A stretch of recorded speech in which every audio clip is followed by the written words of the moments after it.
Yeah, you said to me twice. You said it. See how long it'll go for. No, you're right.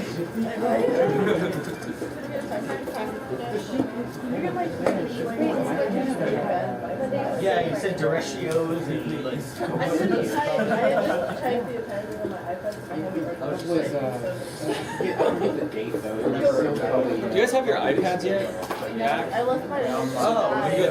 They didn't like take them over winter break and say sorry you can't use these. Yeah. Now how are those iPads for usefulness? You're saying they're useless. My phone doesn't. So you can like type something and that's just on your iPad. Do you have the ManageBack app on those iPads? No. Yeah, no, you have to go onto the website and bookmark that onto your screen. No, we don't. There's a ManageBack app that's Like supposed just to be good. before we got off break, I think we got the drop on. I've suggested them. Oh, really? I told him about the ManageBack app. Put it on there when you collect it.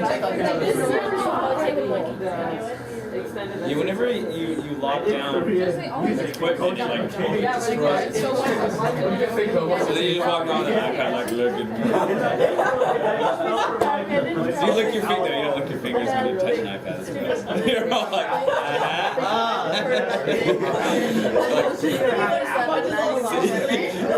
Everyone knows your code because it's like this liquid path. So like those really hard things, like those things.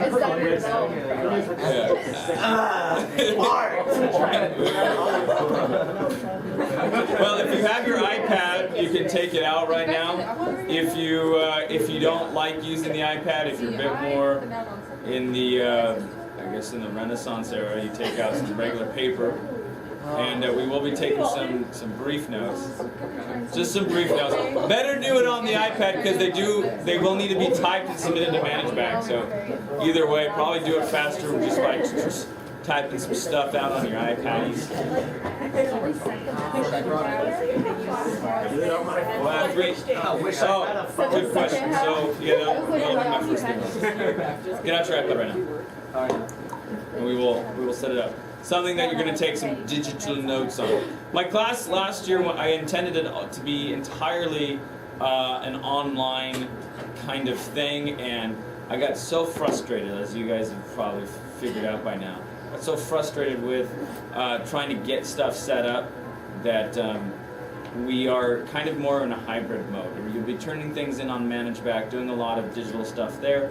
We'll spend some time in computer labs here and there, but the things that I wanted to do with the iPad simply are beyond us right now.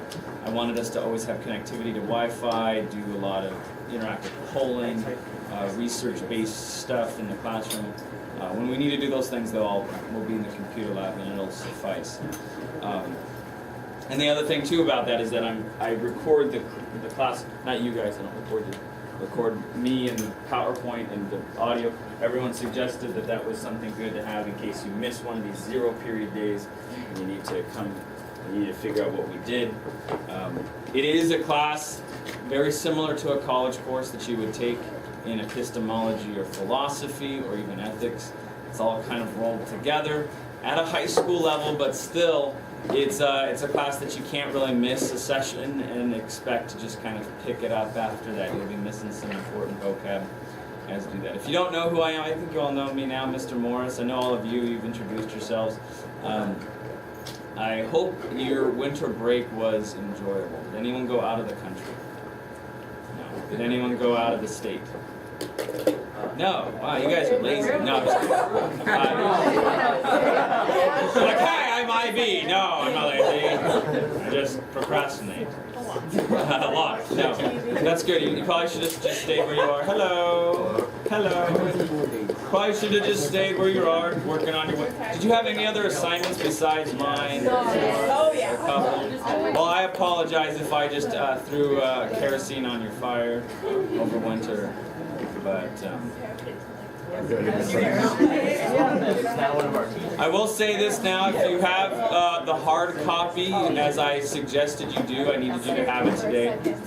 Tomorrow we will talk about, we will do a discussion on the winter assignments. So hold on to those hard copies till tomorrow. I'll do a formal sort of introduction. Hey, this is Plato and the Platypus. Here's what I liked about it. Give you some time to discuss it yourselves, do some presentation on the key points from your essays. And then at that point, the hard copy will be needed to turn in at any time up until next Tuesday, I guess, because we have a 3-day weekend, so I'll give you a week to kind of just, if you want to finalize stuff. If in the discussions tomorrow you find something that you're interested in throwing into that, that's fine. If you're already done with it, forget about it, just turn it in and we'll be good. But I grade the manage back copy, so I'll be creating an assignment and you'll be submitting it through manage back, and that's what I record for your grade. All of those are just for purposes of making sure that it's in there, kind of redundancy. Do you guys have your textbooks as well? No. Okay, so there's a theory of knowledge textbook that you need to get from the library at break or at lunch or something like that, so you can get started on some of the curriculum on that. Do you have to do that? No, you don't have to do that just because you asked the question. Do I have to? It's an interesting type of question. Do I have to? It's demeaning. Yes, you do have to. Be thankful that it's not a college course in which you have to purchase the new edition of the professor's book, and it costs $70, and you reference it twice in the course. Just to improve his sales and keep his job going. It's a really well done, put together book by Pearson that walks through a very good outline of the entire course, gives you some good examples to kind of figure out and apply the stuff that we're going to be talking about in the course. We're going to start today with a quick introduction to assignments and how I'm going to sort of set up this routine of assignments. Everything, again, is online, so you're going to be going to a Dropbox account that I'm going to invite you all to today. And at that point, most of the curriculum is in place. I'm going to tweak things, so don't get too far ahead. If you're interested in getting ahead, that's great. But I'm going to be tweaking some things as we go, changing the subjects that we're going to talk about. It's going to be kind of a different course than last semester, or last year, I should say, only because new things, new issues, new context requires new examples for you guys to apply to your kids. So last year's stuff was last year's stuff. This year will be kind of new, at least in terms of subjects that we're going to talk about. Last year, it was what was sort of a big thing that happened last year that I think politically that was kind of in the news, and you talk about when you guys were sophomores. Huh? Re-election. There's an election, right? So that was that kind of took over because we talked a lot about rhetoric, and of course presidential debates are really good with rhetoric. I might reference those because there might not be anything new up and running about for that part of the curriculum. But anyways, so someone said Mitt Romney. I just say it like that. He's back. Oh, he's Batman. When we do a new unit, on the left side of the PowerPoint there will be a breakdown here of the chapter. So you're not actually reading the full chapters, you're only reading a few pages of it. Now you can read the full chapter, but I only need you to do notes on, like in-depth notes on just a couple pages. The point of it is that then in class, you're going to be learning as much as you can from people around you as you are me. You are a team. You are an IB family, an IB team that needs to work together. You're not just independent islands of learning. The world does not work if you are stuck alone. If you did not have the internet, if you did not have infrastructure, what would you do? How would you learn? Go to a library. That's ridiculous. What's wrong, Kabir? Hi, You love the internet? my name's Kabir. I don't have internet. You don't have internet? What? At home you don't have internet? No. Just because you don't have it, or because... Two Just reasons. There's reasons. reasons. You're not allowed to have it right now, is it? Reasons. Okay. All right, I apologize. My condolences to your internet. How do you do stuff? Do you have to like ask permission? Oh no, I just go to Oh, you go. Is that how you were on Twitter? And Facebook and all that. Yeah, it goes to the library.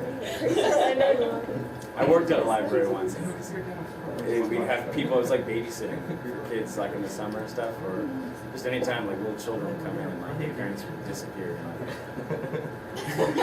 like sit on the computer and look at WWF or something like that. WWE or something like that. Wrestlers and stuff like that. Weirdo kids. 5-year-olds, 6-year-olds. Hours and hours. Okay, so let's go ahead and walk through some quick routines. Chapter 1 through 3 is about 40 pages worth of stuff. But of course, you guys are only going to be doing about 4 or 5 pages of reading for a week. Not a bad thing. Okay. We need to set up teams. So some type of team that you'd like to work with, a partner. Looks like I have about a breakdown of about 6 here. So get into about 6 teams. How many people do we have in class? Do good at math. Who's in IB? Who's in the IB math? Still at math. Can we how can we set this up? 1, 2, 3, 4, 5, 6, 7, 8, 15. Who are we missing? I don't think we're There's 16 people. 16 divided by 6. What do we got? Yeah, David. That's right. We're in the. It's 18, right? It's almost like if you have 3 per person, and then like 2. Some people take 2 years. So, get into teams real quick. I'll give you about 2 minutes. Just get into a person team, and then I will assign which number you are. Okay, so go and do that right now. And then you can just decide on what you can decide that too. What number you want to be? I want to be 2, 3, 4. Right here. Since you guys are already kind of sitting in natural places, perhaps. So you guys, your teams right here. You don't love it. 2. You guys are team 1. What are you? 2, 3, 4, 5.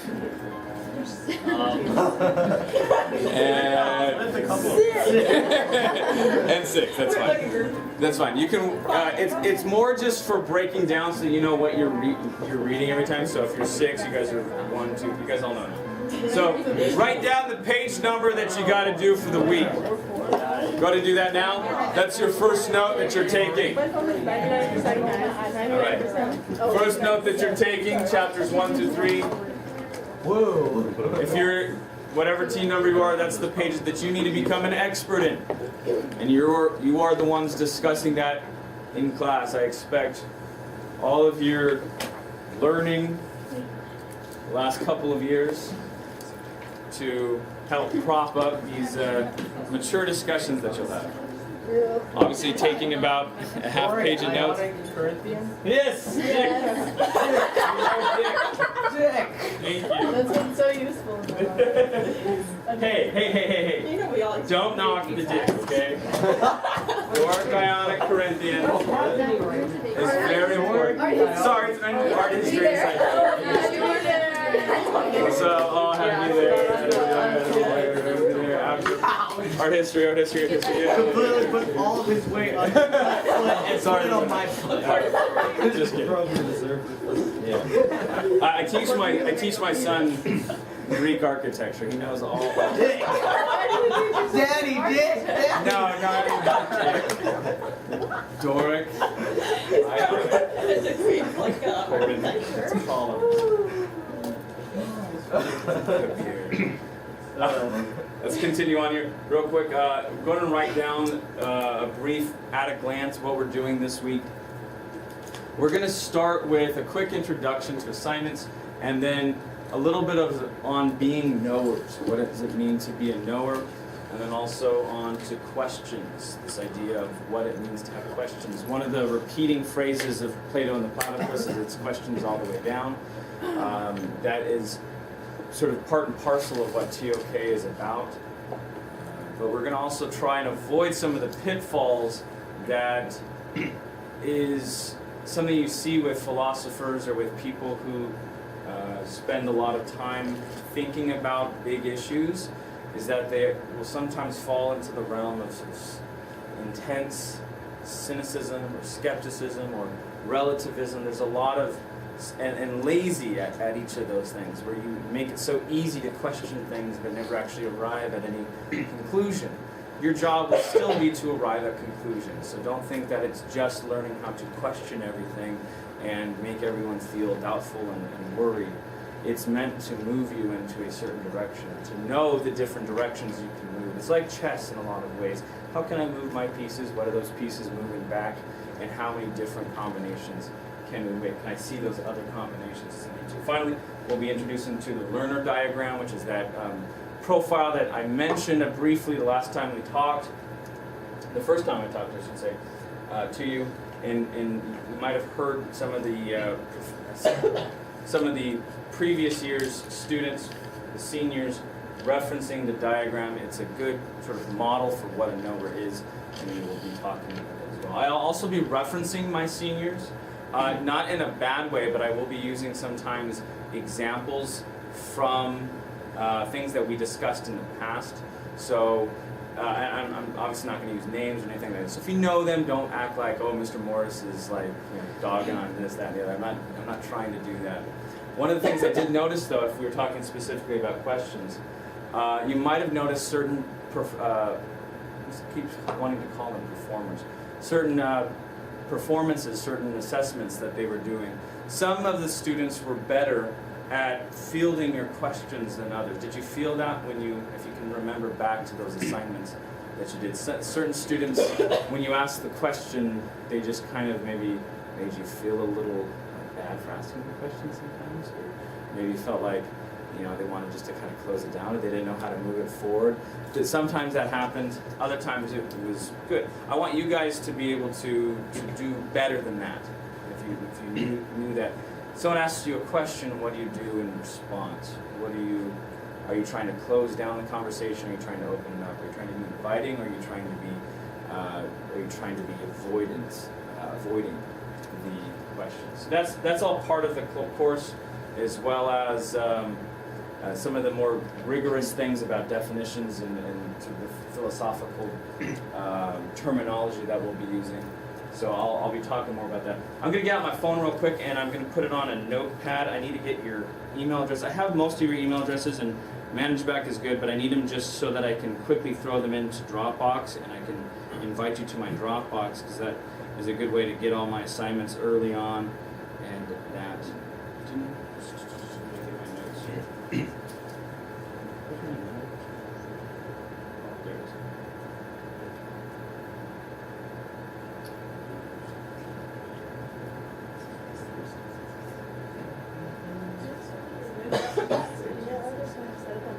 Name and then underneath it. Name and then email underneath it. So my phone's coming around for that. Understanding weekly assignments, understanding and applying questions, goals of TOK, intro to knowledge issues. So we'll be talking about some definitions and models that will help you figure out what knowledge issues are. There's two different main terms. You can write them down now. Knowledge issues and problems of knowledge. Those are two specific terms that you'll hear used quite often, and I use the acronyms KI and TOK. Knowledge issues and problems of knowledge. Knowledge issues are things that you will sort of come across. They're general categories and general sort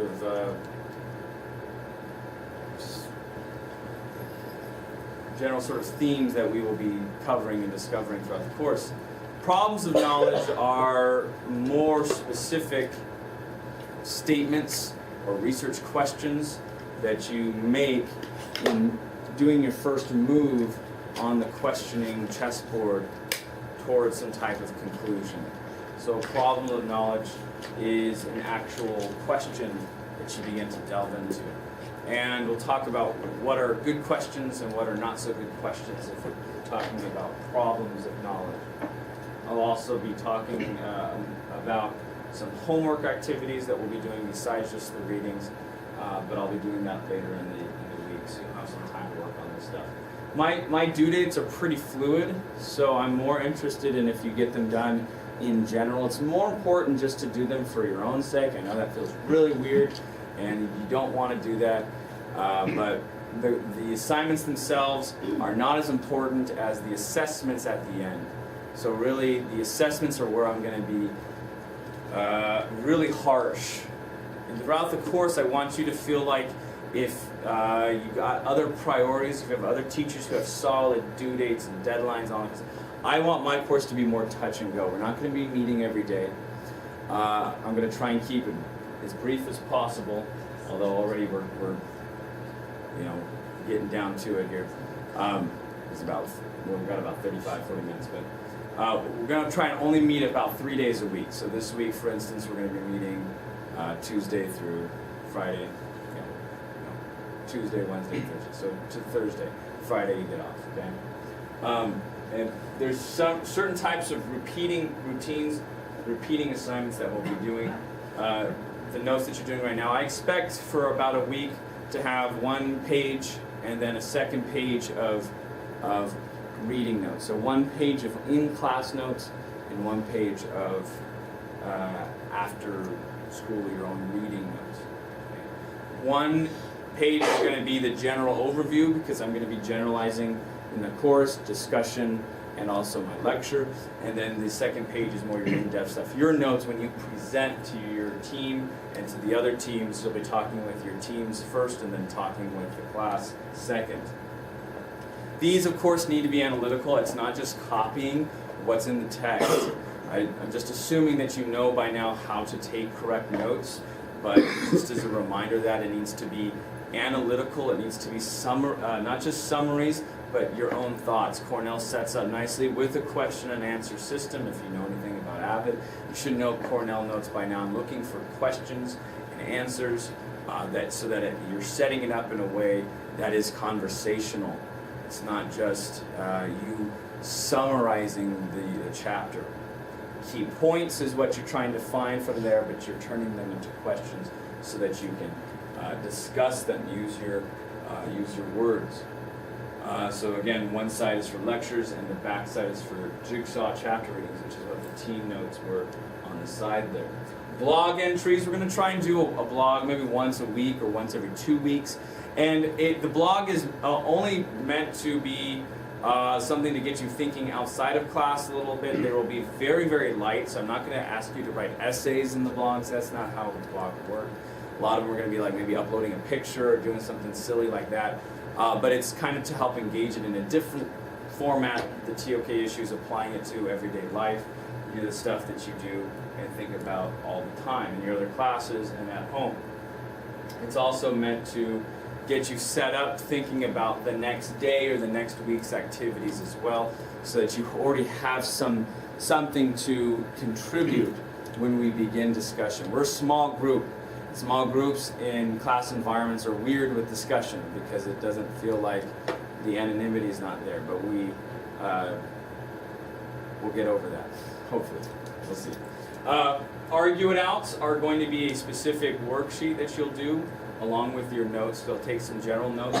These are more specific, so what you'll be doing is discovering, again, about once a week, you'll be looking into a new topic, a new issue, a knowledge issue.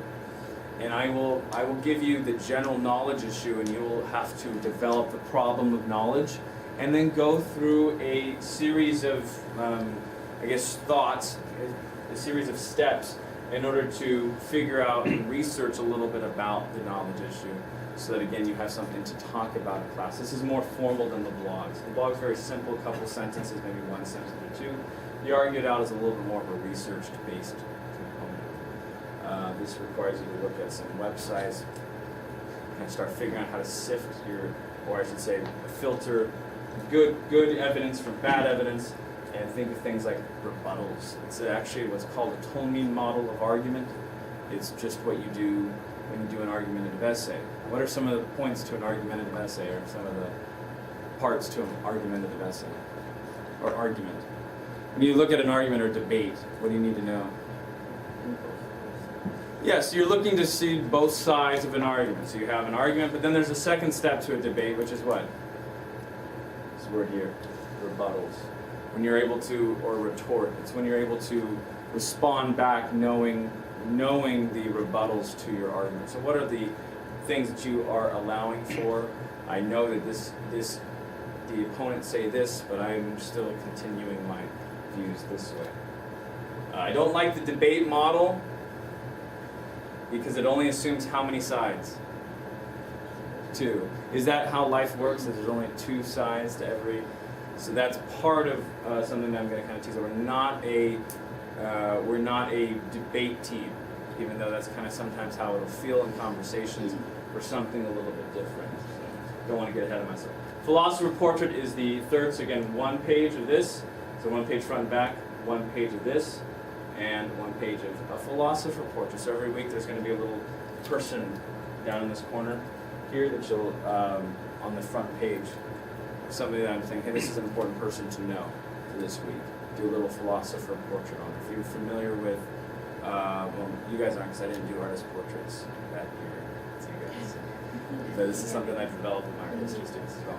Just an important person in philosophy that you'll need to learn about. All right, so that's philosopher portrait. We'll talk more about that. I'll get that all set up. Don't want to overwhelm you completely yet, but I am giving you what we are doing as a recurring routine. Project rundowns, a couple of things that we're going to be doing almost every week or every other week with things. Certain ones are even more sort of scarce, like research papers. I only ended up doing 1 research paper for the art histories, my TOK students. I didn't do a whole lot of them. Part of this because you guys get overwhelmed. You guys have a lot of other classes. You have a lot of other work. Your teachers are themselves trying to figure out how to best balance their assessments with others. So this is going to be a very low priority. We'll be doing some TOK writing. We'll be doing some writing. Writing conventions is a way to get set up with your TOK essay, but this is not my priority. My priorities are things like Socratic seminars. We're going to be doing a lot of that type of discussion, both formal and informal. We'll be doing a lot of setup for the next semester in particular. Presentation assessments, TOK external assessments, both of those things. This is the TOK essay and this is the presentation that you guys saw, the PowerPoints, the internal assessments. That is, these are kind of the main meat of the curriculum. You're culminating in that. By the time you saw those presentations, those students